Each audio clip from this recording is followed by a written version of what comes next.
सभी सज्जनों तथा आर्य बंधुओं, आप लोग देख रहे हैं आज कई वर्षों से वैदिक मान्यता पर कुठाराघात कर रहे हैं लोग, और इन कुठाराघात करने वालों में से आप लोगों ने ये भी देखा कि जो अपने को बौद्धिस्ट कहते हैं, जो अपने को भीम सेना कहते हैं, जो अपने को क्षीर ज्ञानी मानते हैं, जो अपने को बाम सेफ कहते हैं, जो अपने को मूल निवासी कहते हैं, संपूर्ण भारत भर में इन लोगों ने तांडव मचा रखा है। ब्राह्मणों को गाली देना, क्षत्रिय वैश्यों को गाली देना आदि आदि। ये आप लोगों ने उस समय भी देखा था, काशीराम के साथ जब मायावती लगी हुई थी तो मायावती का ही यही गाली था, तिलक तराजू और तलवार इनके मारो जूते चार। और ये मेहरबानी अम्बेडकर से ही हिंदुओं को सुनना पड़ा। ये गाली जो दिया गया है वो अम्बेडकर वादियों ने दिया है, और इस अम्बेडकर वादियों के द्वारा वैदिक संस्कृति पर किस तरीके से कुठाराघात किया जा रहा है।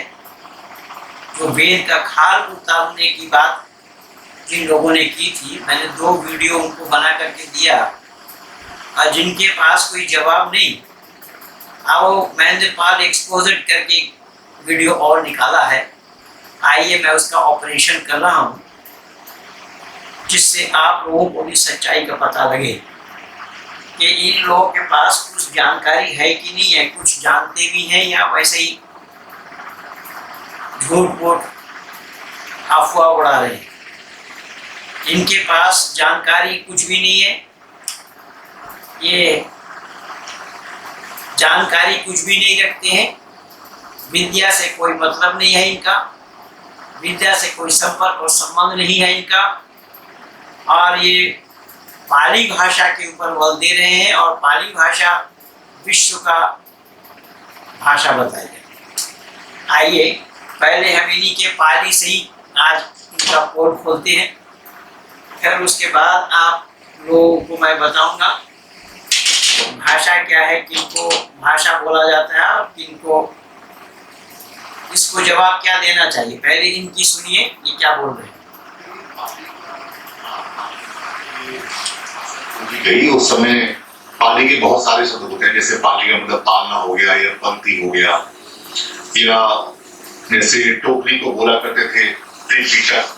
तो बहुत सारी बातें करके ये पाली शब्द बना, मगर पाली से इसका नाम ओरिजिनल नहीं है, क्योंकि जिस क्षेत्र की भाषा होती है पाली भाषा बना, शब्द पर ध्यान देना।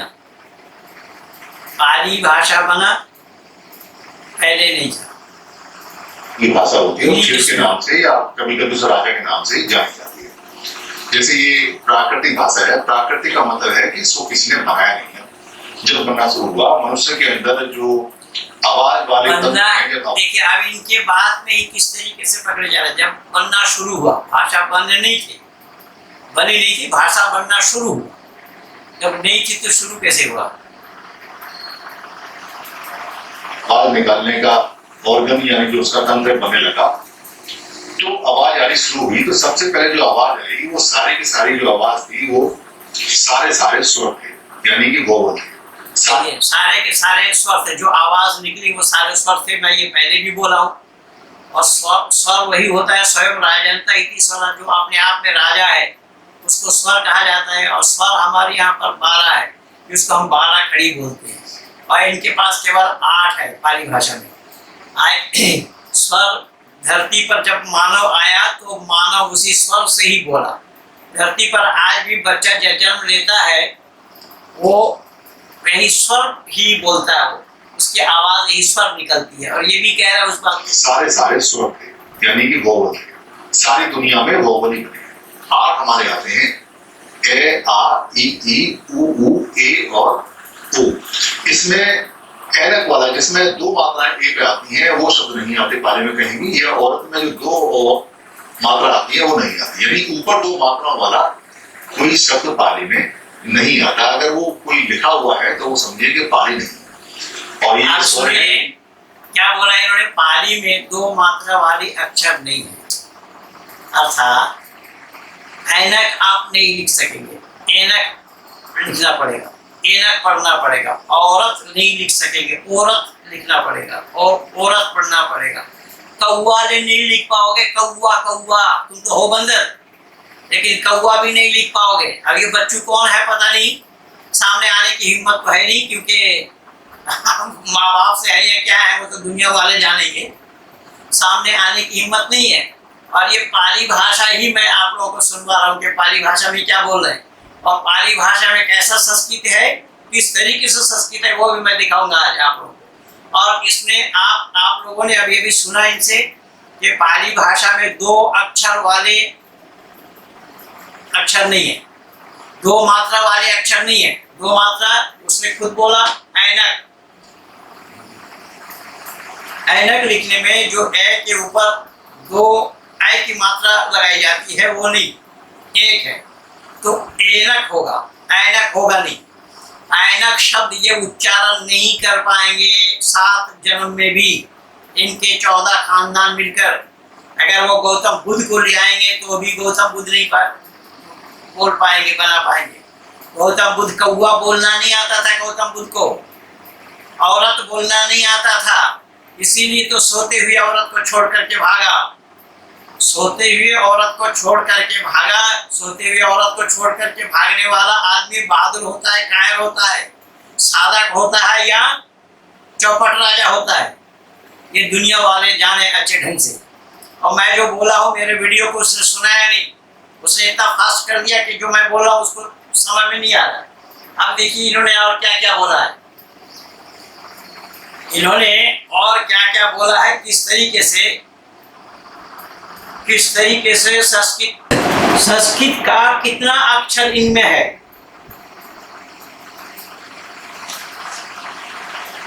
संस्कृत का कितना अक्षर इन लोगों में, इन पाली भाषा में है। और पाली भाषा पहले की भाषा नहीं थी, और संस्कृत मानव मात्र की भाषा है। संस्कृत मानव मात्र की भाषा है जिसे ये लोग जानते ही नहीं है, और ना इन्होंने जानने का प्रयास किया है, क्योंकि मूर्ख लोग जाओ अब क्या जानेंगे, मूर्ख लोगों को पढ़े लिखे से क्या मतलब।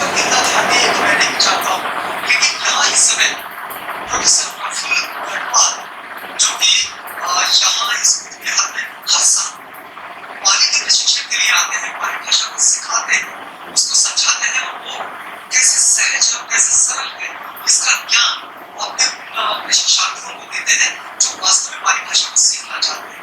जो क्योंकि पाली भाषा में जो उद्वचन है वो उद्वचन अगर भाषा के वर्चन के कारण अगर नहीं सीखने में आया तो शायद उसकी शुद्धता वहां तक नहीं पहुंच पाएगी। और जो उद्वंदना की जाती है वो उद्वंदना तो पाली में है, और अगर उसका अर्थ नहीं समझेगा तो शायद फिर वो जो प्रोफेसर इनको क्लास लेने के लिए, पाली भाषा सिखाने के लिए आए, प्रोफेसर की सुनिए क्या बोल रहे हैं। क्या इस वर्कशॉप में आप हमें सिखाना चाहेंगे? मेरा सवाल है कि मैं पाली को पाली की सरलता को प्रतिपादित करता है, वही हम आपको सिखाना चाहेंगे। चलिए बिल्कुल, हम सब जुड़ जाते हैं पाली के इस गीत से, उसकी सरलता से, उसकी मधुरता से। हमने आपको जोड़ दिया है इस गीत के साथ।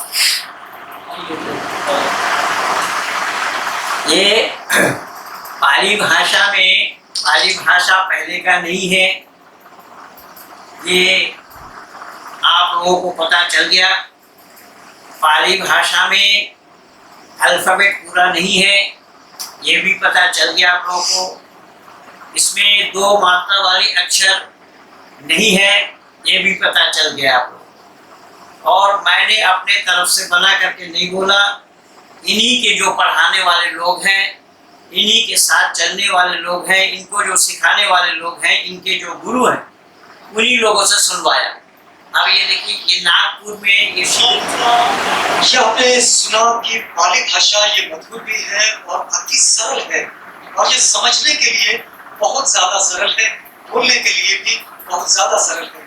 पाली के विषय में एक बात कही जाती है कि इस भाषा को पाली इसलिए कहा जाता है कि ये पालन करने वाली भाषा है। मतलब हम सब के लिए जहाँ भी हम लोग एक दूसरे से बातचीत करना शुरू करते हैं, उस कम्युनिकेशन की यह भाषा, जब मागधी भाषा जिसको हम कहते हैं, पाली को ये भी कहा गया है अनेकों बौद्ध साहित्य में। यहाँ प्रोफेसर प्रफुल्ल गढ़पाल सर भी हैं, उनसे ये बातचीत करेंगे। लेकिन पहले हम थोड़ा सा समझेंगे कि ये जो शिविरार्थी यहाँ पर है, जिन्होंने इस पूरे 4 जून से 13 जून तक ये जो पाली भाषा का प्रशिक्षण वर्ग चला है, इन दिनों में इन्होंने क्या सीखा है और क्या समझा है।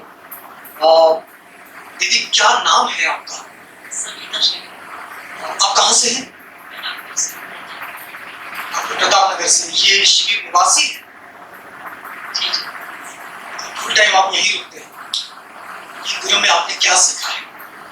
इन दिनों में हमने, मेरा तो पहला ही शिविर है, तो हर नाम, विभक्ति, ये छोटे छोटे वर्ड्स हैं वो सीखे। ये सीखते हुए आपको आनंद आया? जी, बहुत आनंद आया। ऐसा क्यों हुआ?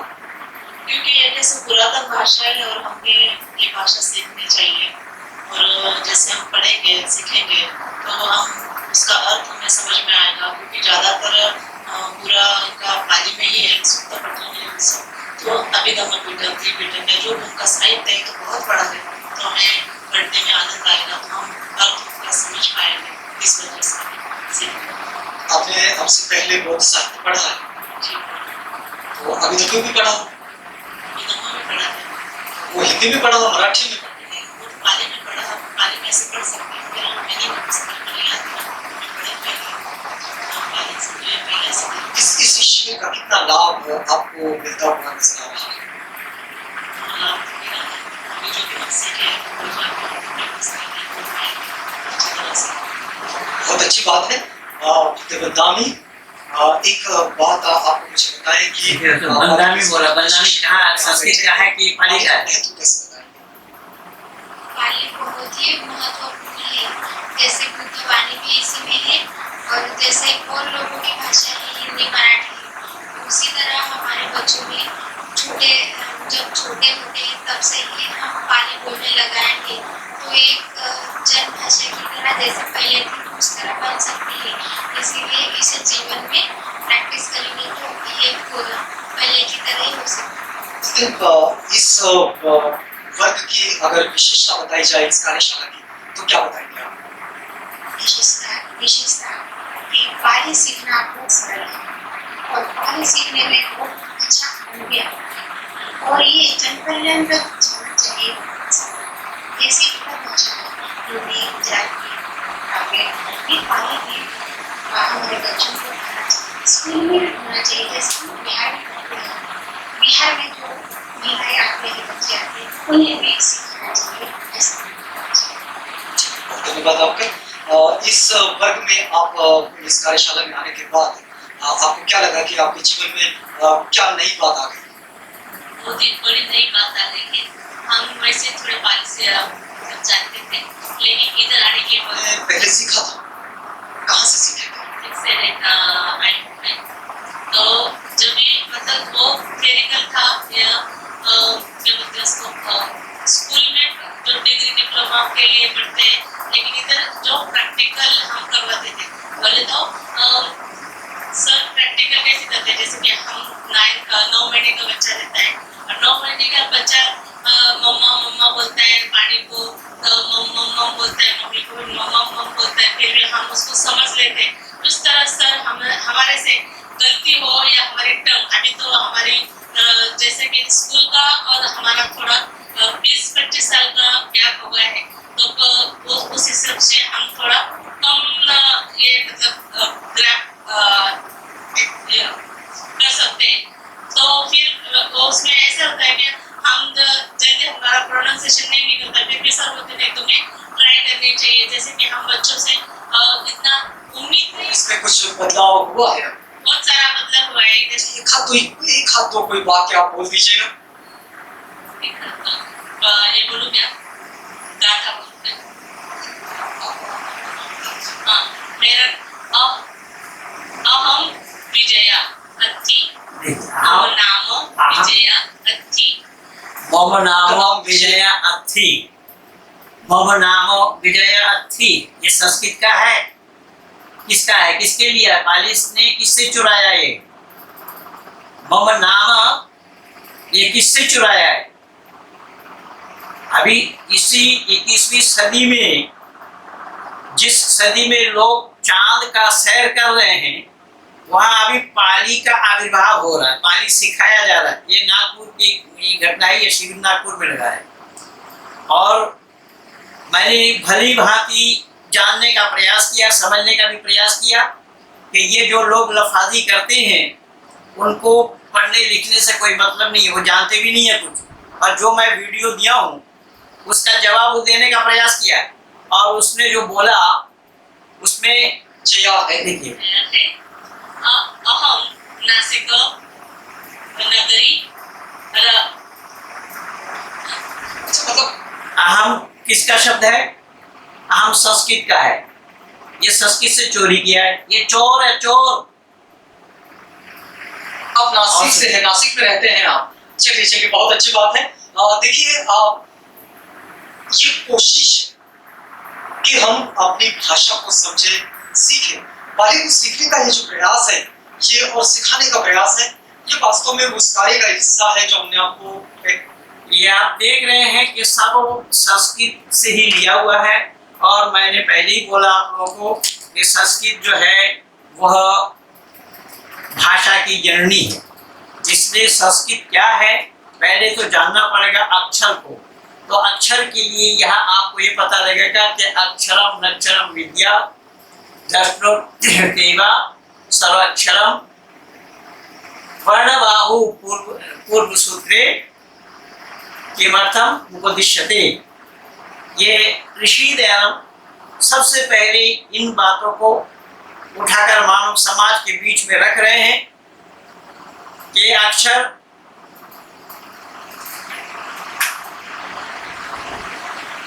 अक्षरम नक्षरम, जो सर्वत्र व्याप्त, जिनका कभी नाश नहीं होता, वर्ण बाहु पूर्व सूत्रे, अथवा जिसको पूर्व सूत्र में वर्ण व अक्षर का कहते हैं, विद्यात, उनको प्रयत्न से जानो। किसको जानो प्रयत्न से? अक्षरों को। तो यहाँ तो अक्षर ही नहीं है। मैं पहले दिखा दिया कि यहाँ पर कई आठ केवल स्वर है इनके, और हमारे यहाँ पर 12 स्वर है। ये 4 कहाँ से लाएंगे? 4 इनके पास है नहीं। मैं बोला ना, औरत उच्चारण नहीं कर पाएंगे, ऐनक उच्चारण नहीं कर पाएंगे, कौवा उच्चारण नहीं कर पाएंगे। तो कौवा को कौवा बोलेंगे, तो कौवा बोलेंगे तो लोग समझ जाएंगे कि ये कौवा बोल रहा है।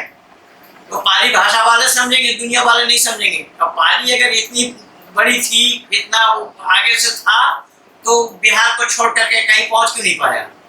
और उस बिहार में भी कई भाषा है, लेकिन मैथिल वाले कुछ बोलते हैं, पटना वाले, मगही वाले कुछ बोलते हैं। और इनकी क्या है देखिएगा, ये मैथिल वालों को ये छा ज्यादा बोलते हैं, खैचन दैचन दैचन दीचन, ये है छा। और मगही वाले थो, खैथुन जैथुन लैथुन दैथुन। मैं तो कई बार इन लोगों के बीच में जाने का मौका मिलता है मुझे कार्यक्रम में, तो मैं तो जाकर के बोलता हूँ कि इन दोनों को अगर एकत्रित कर दिया जाए, इकट्ठा कर दिया, एक जगह कर दिया जाए, इन मैथिल वालों को और मगही वालों को, तो ये तो छी छी थू थू करके सब बर्बाद कर देंगे। तो ये छी छी थू थू वाले हैं, जो अभी तक ये जानते ही नहीं है क्या है। इसीलिए ऋषि दयानंद लिखता है, वर्ण ज्ञानम वाद विषयो यत्र च ब्रह्म वर्तते। अरे दुनिया के लोगों जरा सुनो तो कि ये क्या बताया गया है कि मनुष्य जिससे ब्रह्म शब्द वेद और पर ब्रह्म को प्राप्त हो, वाद विषय, और ये जो वाणी का विषय है, अर्थात वर्ण ज्ञानम, वर्ण का यथार्थ ज्ञान। वर्ण अक्षर को कहा जाता है। वर्ण का यथार्थ ज्ञान न हो तो नहीं बता पाएंगे। जो उसको ज्ञान हो सके, तदर्थम इस इष्ट बुद्धि अर्थात वर्णों का यथार्थ अभिष्ट ज्ञान और स्वल्प प्रयत्न से महालाभ को प्राप्त होता है। प्राप्त होने के लिए अक्षरों का अभ्यास उच्चारण की रीति से प्रसिद्ध की जाती है। ये उच्चारण, अक्षरों का उच्चारण अगर सही ना हो, मैं बोला ना कि जैसे इनके यहाँ तालवेशा नहीं है, मदनुषा नहीं है, खाली दंतसा है। दंतसा से अगर ये बोलेंगे जंगल से शेर निकल करके आया और ये शेर बोलेंगे तो लोग क्या समझ जाएंगे, जंगल का शेर है या वजन करने वाला बाघ है, क्या समझेंगे? अब इन मूर्खों को क्या समझाया जाए? लेकिन मैं केवल फिर ये बोल रहा हूं, ये जिन मंत्रों का हवाला दिया है या दे रहा है, मैं आज भी चुनौती दे रहा हूं उन्हीं मंत्रों को। मैं उसके ऊपर तो वो बोला नहीं, मैं तो वो पहले ही बोल दिया था कि जो वेद मंत्र वो बोल रहा है उसके ऊपर मैं टिप्पणी नहीं कर रहा हूँ, उसी मंत्र को लेकर के उन्हीं लोगों के ये चंद्रशेखर जो इस्लाम स्वीकार किया ना, ये तो इसीलिए मैं निवेदन कर रहा हूँ कि जो वेद मंत्र का वो प्रमाण दे रहा है उसी वेद मंत्र को लेकर के आए, हमें अलग से लाने की आवश्यकता नहीं। वो जो मंत्र लाएगा, वो जो अर्थ बोल रहा है, अगर वो अर्थ ना हो तो दुनिया वालों के सामने में उसकी खाल उतारी जाएगी। मैं दावा के साथ कह रहा हूँ, जो वेद का खाल उतारने की बात ये कर रहे हैं, ये अर्थ बिल्कुल है ही नहीं है। लेकिन जो मैं बोला कि भाई बौद्ध धर्म अगर सही है, बुद्ध धर्म ठीक है, बुद्ध धर्म अच्छा है, बुद्ध धर्म है, तो तुम ना मालूम कौन बच्चू बोल रहे हो, कौन लल्लू बोल रहे हो। ऑस्ट्रेलिया से मुझे फोन पर बोला, वो क्या बोला था, उसको तुमने क्यों नहीं लगाया? उसको तो दुनिया वालों के सामने उजागर करते। इससे साफ पता लग रहा है कि तुम लोग जालत संतान हो, जिसका नतीजा, जिसका प्रमाण तुम लोग खुद दे रहे हो। उसने मुझे 50,000 करोड़ रुपया से खरीदना चाहा, मेरी कीमत लगाई, ऑस्ट्रेलिया से बोल रहा है, और वो अपने वीडियो में ये भी बोला, अपनी आवाज में ये भी बोला कि हमारे जो बड़े अधिकारी हैं उन्होंने सबने मिल करके आपकी ये कीमत लगाई। उसको क्यों नहीं बोला, तेरा अगर सच्चाई है, बुद्ध धर्म तेरा सच्चा है, तो मुझे खरीदना क्यों चाह रहा था? केवल इतना नहीं, उसने और क्या बोला कि आपने बुद्ध के ऊपर जो वीडियो बनाई है उनको आप मिटा देंगे, उनको डिलीट कर देंगे, उनको हटा देंगे। इसका मतलब ये हुआ कि मैंने जो कुछ भी बोला वो सही बोला, ठीक बोला। बुद्ध तो धर्म का धार नहीं जानता था। धम्म क्या धम्म फल होता कुछ भी नहीं है, ये जानते ही नहीं है, ये सब पाखंडी है। और इसी पाखंड के कारण ही ये इनका केंद्र कहाँ है? चीन। और चीन में हो क्या रहा है वो सब देख रहे हैं, चीन कर क्या रहा है वो भी सब देख रहे हैं। ये चीनपंथी है, चीनपंथी। सुन लो, ये जो 12-13 टुकड़े होंगे जो जेएनयू में देखा था, ये इन्हीं के गैंग है सब। इसलिए मैं निवेदन कर रहा हूँ, भारतवासियों संभल जाओ। अभी भी ये तुम्हारे दुश्मन को तुमने अपने गले लगाया हुआ है और ये हिंदुओं को ही बरकरा रहे हैं। उसमें कुछ मुसलमान बन रहे हैं, कुछ गायत्री मंत्र के ऊपर भी इस तरीके से अलग गड़बड़ा किया। पर मैं ये बोल रहा हूँ कि अगर मेरे बोलने में सच्चाई नहीं है तो उसको हम क्यों मिटाने जाएंगे? मेरे बोलने में सच्चाई है तभी तो उसको तुम मिटाने के लिए कह रहे हो। मुझे खरीदना चाह रहे हो, मुझे खरीदना क्यों चाह रहे हो? तुम तो ये भी कह सकते थे कि पंडित जी आप जो बोला हो, आप हिंदू धर्म के प्रचार कर रहे हैं, आप हमारा बौद्ध धर्म का प्रचार करेंगे, तो आप हमें तो ये बता सकते थे कि हिंदू धर्म ये फॉल्ट है, हिंदू धर्म में ये बुराई है, आप उसको बिलोंग कर रहे हैं, आप ये बौद्ध धर्म सच्चाई है, सत्य से ओतप्रोत है, इस सच्चाई को अपनाइए। ये नहीं बोला। सब तुम्हारे पास होगा तब तो बोलोगे ना। इसलिए तो मैं खुली चुनौती दे रहा हूँ, ये जितने भी ये संगठन है ये बौद्धिस्ट लोगों का, मैं सबको चुनौती दे रहा हूँ। आओ, कौन जानता है वेद, कौन जानता है धर्म क्या होता है, धर्म क्या है, सामने आओ, बैठ करके डिबेट करते हैं तो दूध का दूध और पानी का पानी हो जाएगा अलग। दुनिया वाले भी देखेंगे, दुनिया वाले भी जानेंगे, समझेंगे, परखेंगे कि हाँ सही किनका है और गलत किनका है। ये सब झूठ बोल बोल करके मानव समाज को दूषित कर रहे हैं और मानव समाज यानी पूरे भारतवर्ष के वातावरण को दूषित कर रहे हैं। ये सब के सब मिथ्यावादी हैं, चोर हैं। जिस पाली पाली चिल्ला रहा है उस पाली में अक्षर ही नहीं है। इनके केवल 41 वर्ण है, 41 वर्ण है, उसमें 8 स्वर है। तो जो स्वर पूरा नहीं है, तो स्वर पूरा किए बिना, स्वर को पूरा किए बिना कैसे उच्चारण करो, कैसे पढ़ोगे? इसलिए तो मैं बोला ना, औरत नहीं बोल पाएगा, औरत बोलना पड़ेगा, औरत। अच्छा, औरत को औरत बोला जाए तो वो क्या समझेंगे? तो समझेंगे वो पाली वाले ही समझेंगे, बाकी दुनिया वाले तो समझ नहीं पाएंगे कि ये बोल क्या रहा है। कौवा नहीं बोल पाएगा, कौवा बोलेगा। आइए, है खुद बंदर। इसीलिए मैं इसको लंबा न करता हुआ फिर चुनौती दे रहा हूं।